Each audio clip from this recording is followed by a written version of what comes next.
This one is going to be giving my insight to new delivery drivers who may be wondering what apps they should sign up for.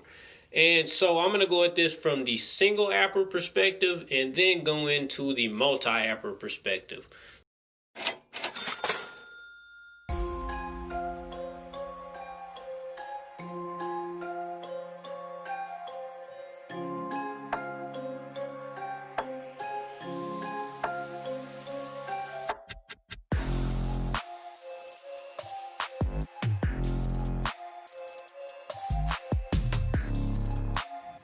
Pro tip. Pro tip. Pro tip.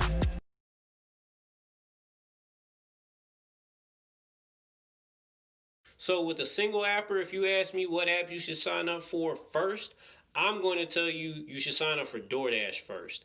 One reason is they have the biggest market share. And with that, you see once you work in different cities, they just seem to have the most consistency and the highest order volume for any app. I've seen this from large cities such as Atlanta, medium cities such as mine, Columbus, Ohio, and even small cities such as Dayton, Ohio, where I'm from.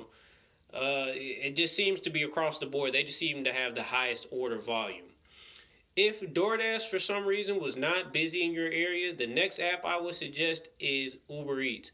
And the reason why I suggest Uber Eats after DoorDash is the Uber Eats app to me is not as user friendly. It's not as easy to tell things apart as the DoorDash. DoorDash really is good about giving you a lot of information to make a good decision. And I think for a new delivery driver, you want the most information so you can learn how to start making those better decisions.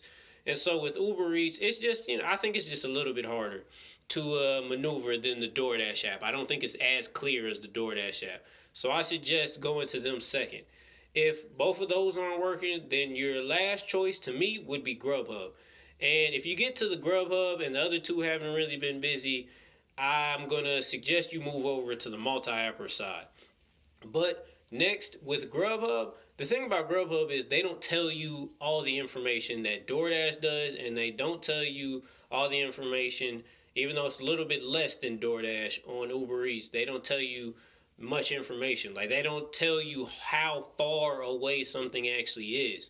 But if you learn from doing DoorDash and Uber Eats, how distances work in your city, so you'll be able to gauge by the time you get to GrubHub, oh, okay, so I know that's about 4 miles away because I know it's 4 miles away in that vicinity on DoorDash or Uber Eats.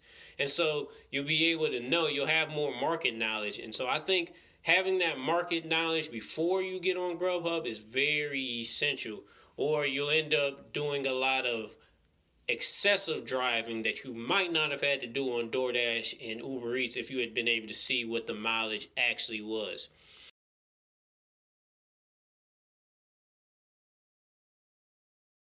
On the multi-apper perspective, I believe you should go in that same order. Learn how to do DoorDash first, then add Uber Eats. If those two aren't working and you want to add a third one, or you just want to add a third one just because you hear that GrubHub is good in your market, then add GrubHub.